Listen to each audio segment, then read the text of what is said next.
Jika Anda yakin, maka terbukalah bagimu segala hal yang gaib.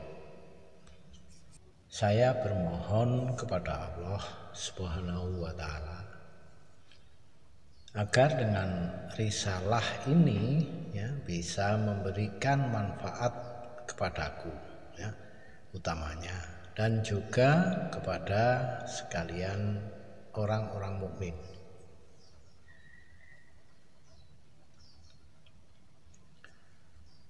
Alhamdulillahirabbil alamin wa bihi nasta'inu ala umurid dunya waddin. Wassalatu wassalamu ala asrofil anbiya'i wal mursalin wa ala alihi wassohbihi ajmain. Amma ba'du. Bismillahirrahmanirrahim. Assalamualaikum warahmatullahi wabarakatuh. Sobat Qalbun yang dirahmati Allah Subhanahu wa Ta'ala, sebelum saya membagikan suatu tuntunan tentang perihal yang gaib, marilah kita selalu berucap syukur secara tulus dari dalam hati kita kepada Allah Ta'ala. Dengan rasa syukur yang kita ungkapkan secara ikhlas, berarti sobat sebenarnya hal ini telah memahami akan hal gaib, walaupun baru sedikit, serta jangan melupakan untuk selalu bersolawat kepada junjungan kita Nabi Agung Nabi Muhammad Sallallahu Alaihi Wasallam, karena sudah jelas-jelas kita sangat berharap atas syafaat-syafaatnya di yaumul akhir kelak. Wajib bagi kita semua, wahai saudaraku yang terkasih, untuk memperkuat keyakinanmu dan ketetapan hati kita, karena sesungguhnya jika suatu keyakinan itu telah menetap di dalam hati kita, kemudian meluas di dalamnya, maka segala sesuatu yang gaib itu akan terlihat dan terbuka dengan nyata bagi kita. Dan pada yang demikian ini, maka berkatalah orang-orang yang yakin, sebagaimana yang dikatakan sahabat Rasul, yaitu Ali radhiyallahu anhu, wa karamallahu wajhah, apabila telah disingkapkan tabir, maka akan bertambahlah keyakinan itu. Yakin itu sendiri sesungguhnya bersumber dari kekuatan iman kita yang meresap di dalam jiwa kita, serta menghilangkan segala perasaan tentang keraguan, sehingga di dalam hati sama sekali bersih dari keadaan ragu-ragu dan cemas. Dengan demikian itu, maka setan tidak akan mampu mendekat kepada mereka yang hatinya telah dipenuhi oleh perasaan yakin, Bahkan setan-setan itu akan lari terbirit-birit mencari keselamatan, ya, akan ketakutan. Seperti yang disabdakan Rasulullah, ya, sesungguhnya setan akan menjauh dari bayang-bayang Umar. Ya. Tidaklah sekali-kali Umar melewati suatu jalan, sedang setan pasti akan melewati jalan yang lainnya agar tidak berpapasan.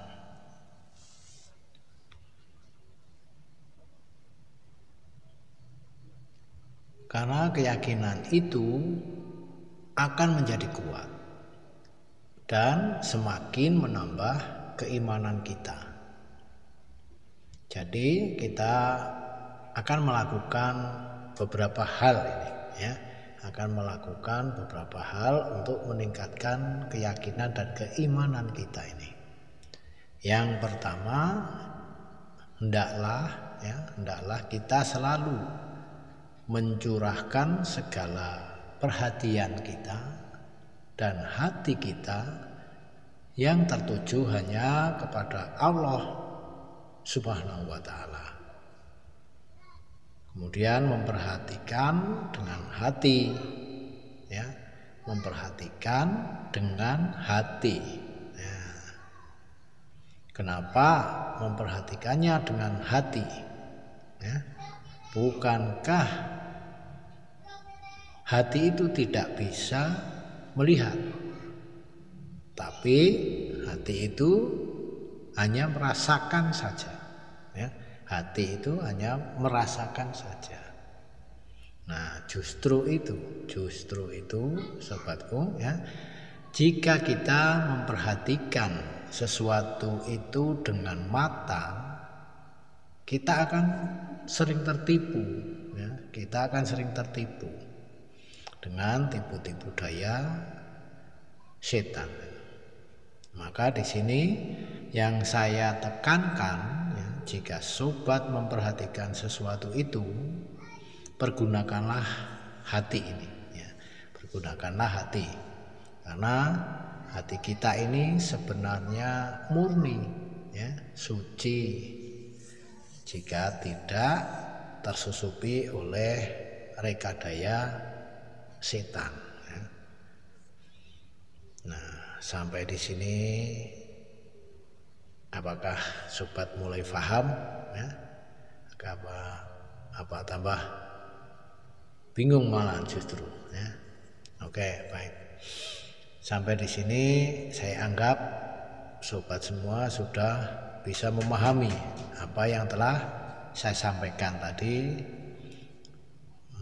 untuk meningkatkan keyakinan dan keimanan itu, ya. Baik, kita lanjut, ya, untuk selanjutnya, bahwa keyakinan pada diri sobat itu akan lebih kuat, ya, jika sobat mampu mengendalikan telinga, ya, telinga kita untuk mendengarkan lantunan-lantunan ayat-ayat suci Al-Quran, ya, dan memahami hadis-hadis yang menunjukkan kebesaran Allah Azza wa Jalla serta kesempurnaannya,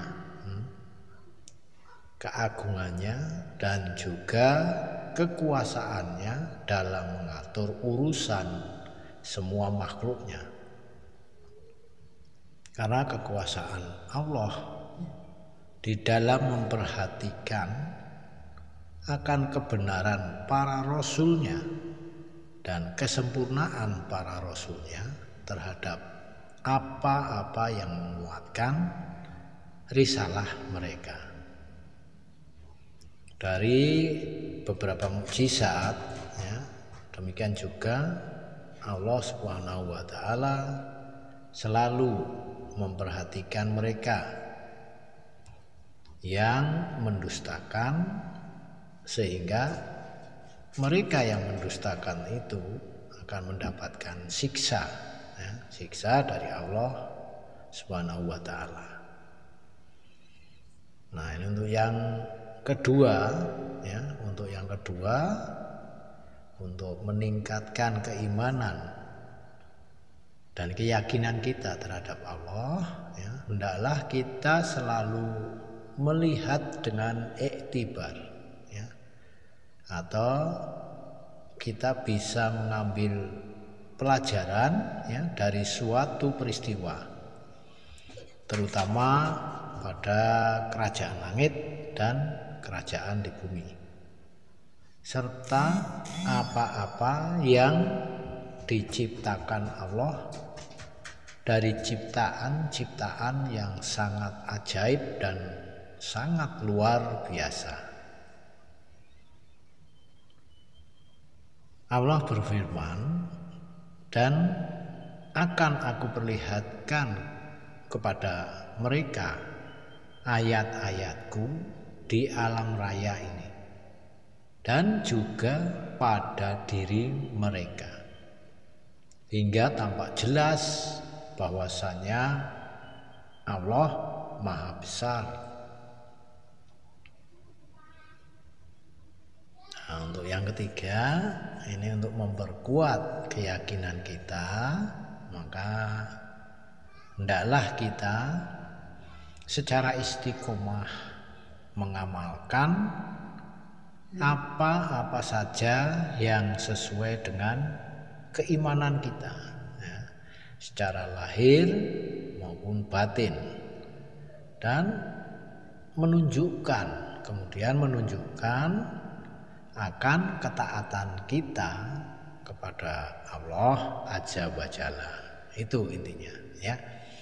Seperti yang difirmankan Allah, dan bagi orang-orang yang bersungguh-sungguh mencariku,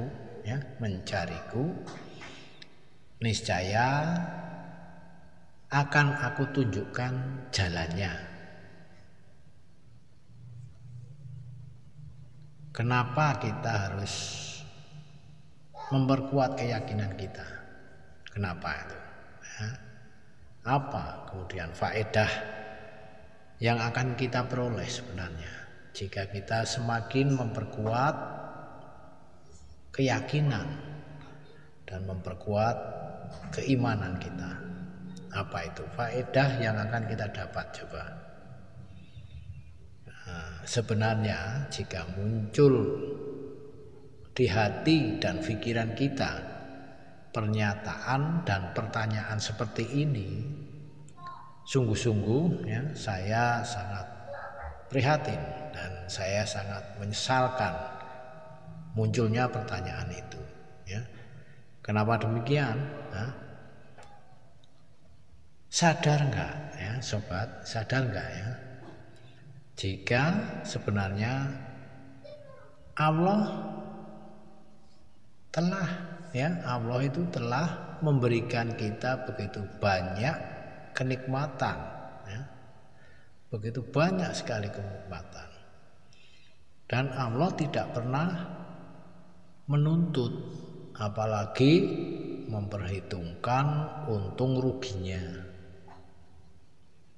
Allah yang Rahman dan yang Rahim hanya memberikan dan tidak pernah meminta.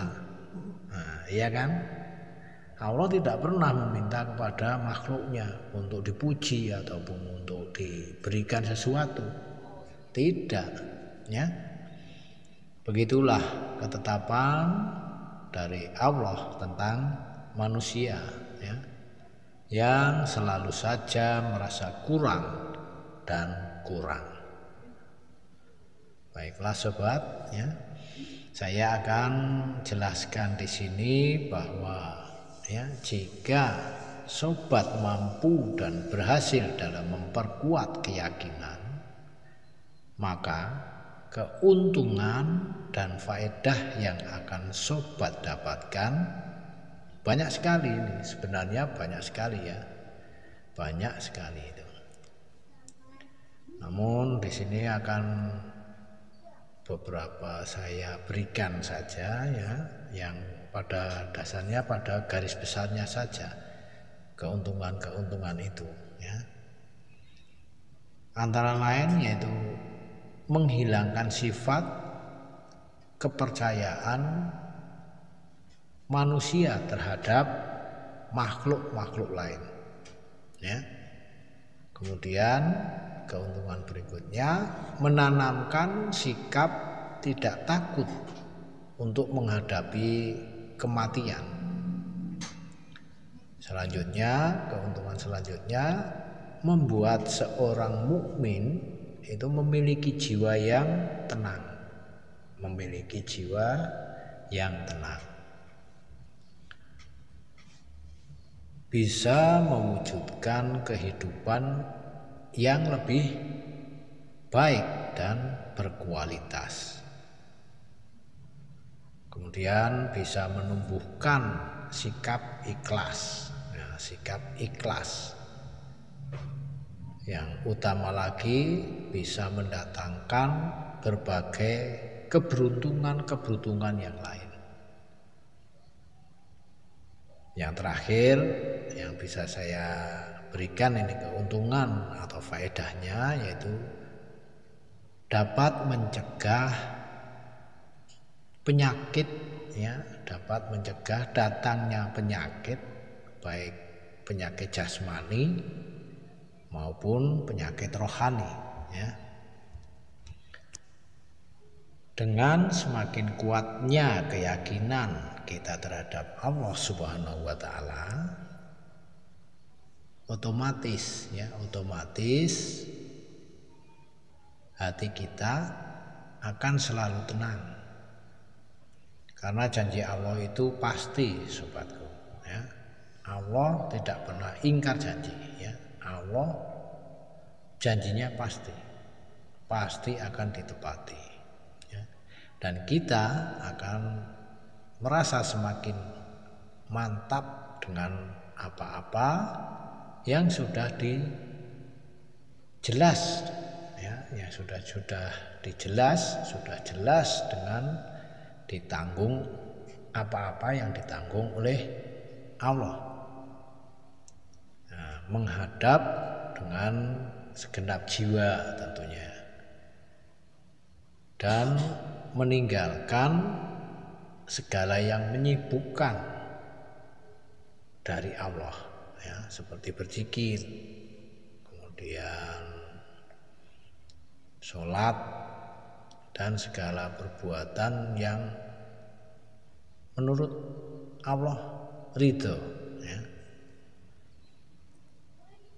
Yakin itu sesungguhnya merupakan dasar yang pokok dari satu nilai keimanan,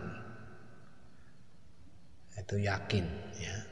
Jadi kalau sudah yakin berarti iman kita akan semakin kuat dan kokoh.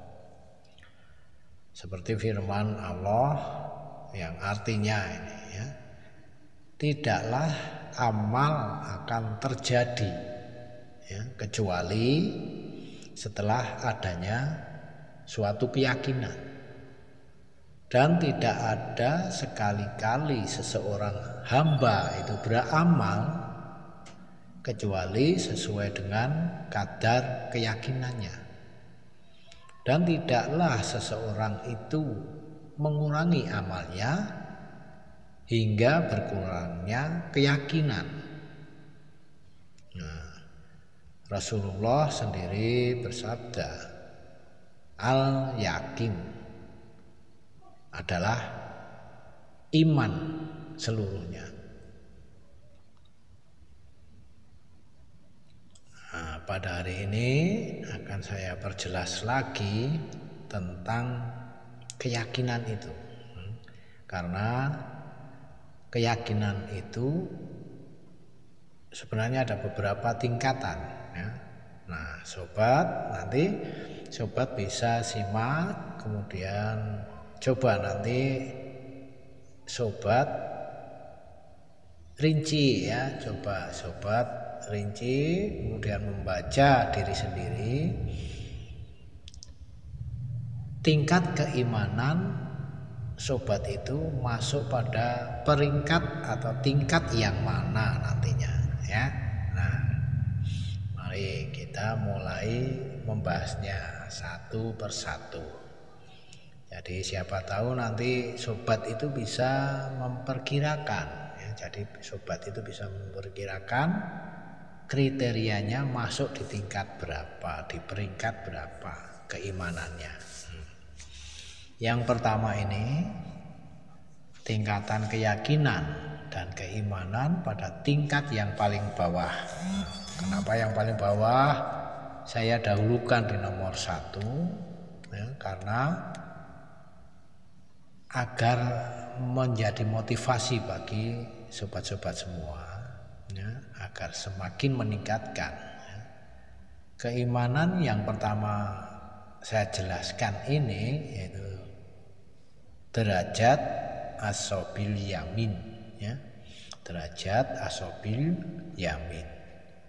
Pada keyakinan ini pembenaran mereka akan sesuatu ketetapan dari Allah.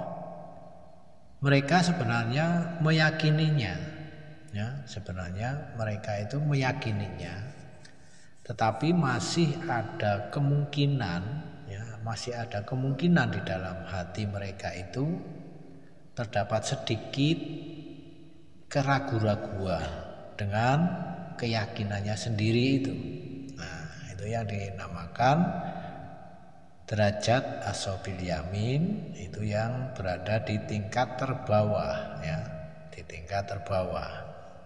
Kemudian tingkat berikutnya ya, tingkat yang kedua ini dinamakan derajat muqarrabin. Nah, derajat keimanan tingkatan muqarrabin, yaitu yang memiliki keimanan dan keyakinan yang mulai tumbuh dan bersinar di dalam hati serta mulai menetap di dalam hati mereka sehingga tergambar di dalamnya tidak tergambar suatu kecacatan dalam keimanannya. Bahkan semakin tampak menggumpal dan membeku di dalam dadanya keimanan tersebut ya. Jadi keyakinannya tambah kuat ya, tambah kuat. Kemudian yang tingkat yang ketiga ini yaitu tingkatan yang tertinggi ya, tingkatan yang tertinggi disebutkan di sini yaitu tingkatan nabiyin ya, derajat nabiyin. Pada tingkat ini ya, pada tingkat ini adalah tingkatan keimanan yang derajatnya untuk para nabi ya, untuk para nabi dan para ahli warisnya, sahabat-sahabatnya ya, terutama para siddiqin ya, para siddiqin. Pada tingkat ini ya, bagi mereka sesuatu yang gaib itu sudah begitu tampak nyata adanya ya. Dan mereka dapat memberikan iktibarnya dengan tersingkapnya tabir gaib tersebut. Nah, sekarang saya akan bagikan juga beberapa tip ya, beberapa tip untuk sobat-sobat semua yang mungkin masih ragu-ragu dalam melangkah dalam meningkatkan keimanan ya, dan keyakinan terhadap Allah Subhanahu wa taala. Nah, coba cermati ini ya, sobat. Kita mulai masuk lebih dalam lagi. Yang pertama, tentunya supaya iman kita lebih kuat lagi dengan cara yang pertama yaitu mencari ilmu. mencari ilmu, tentunya ilmu agama ya. Karena ilmu agama merupakan pondasi yang terpenting untuk menjaga keimanan dari seseorang itu. Kemudian yang kedua yang dapat saya berikan ini yaitu dengan membaca Al-Quran ya, membaca Al-Quran. Karena dengan membaca Al-Quran tentunya hati kita akan menjadi lebih tenang ya, akan membuat hati kita damai sehingga hati ini senantiasa terjaga dengan baik. Nah, oleh karena itu utamakanlah membaca Al-Quran pada setiap waktu dan setiap kesempatan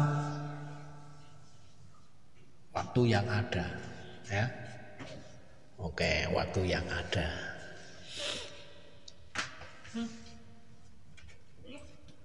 Ibaratnya Al-Quran itu adalah sebuah pupuk bagi keimanan kita supaya terus bertumbuh dan bertumbuh.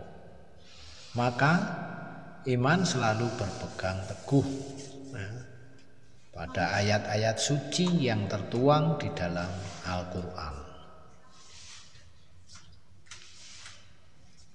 Jika mampu dan jika bisa ya, harapan saya ini jangan cuma dengan membacanya ya, jangan cuma dengan membacanya, tapi berusahalah untuk memahami arti yang terkandung dari ayat-ayat tersebut, kemudian mengamalkannya ya, dengan memahami, membaca, memahami, kemudian mengamalkannya. Nah,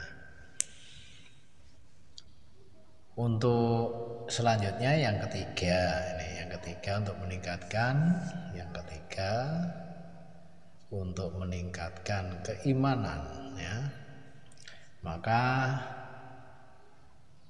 hindarilah perbuatan-perbuatan buruk ya, agar keimanan yang telah kita bangun senantiasa bisa terjaga dengan baik dan tidak mudah goyah oleh godaan ataupun rayuan ya. Karena zaman sekarang banyak sekali ya godaan-godaan atau rayuan-rayuan untuk kita beralih dari suatu keyakinan kita ya. Nah, salah satunya tanpa kita sadari bahwa suatu saat itu kita telah berbuat suatu kesirikan ya, sifat syirik. Ini tanpa kita sadari sebenarnya ya. Contohnya itu ketika kita telah berhasil ya, kita telah berhasil mengerjakan sesuatu pekerjaan ya, dan kita mengatakan bahwa keberhasilan atau keberuntungan itu ya, gara-gara benda ini atau tulisan ini. Nah, itu hal-hal seperti itu, hal kecil seperti itu bisa membuat perbuatan kita jadi syirik ya, jadi menyekutukan Allah. Nah, hal itu yang membuat merongrong keimanan kita ya, tanpa kita sadari itu sebenarnya ya. Nah, itulah ya perbuatan syirik ya. Maka berhati-hatilah ya sobatku, ketika kita itu sedang euforia ataupun lagi senang-senangnya kemudian mengucapkan sesuatu itu, maka pikirkanlah dahulu ya sebelum asal terucap, ya, asal terucap. Ada lagi nih yang disebut dengan penyakit hati. Ini juga sangat berbahaya sekali karena bisa merontokkan keyakinan dan keimanan kita. Nah, penyakit hati ini bukanlah yang kita rasakan secara fisik di sini itu sakit, bukan, ya, bukan seperti itu yang kita maksudkan di sini, ya.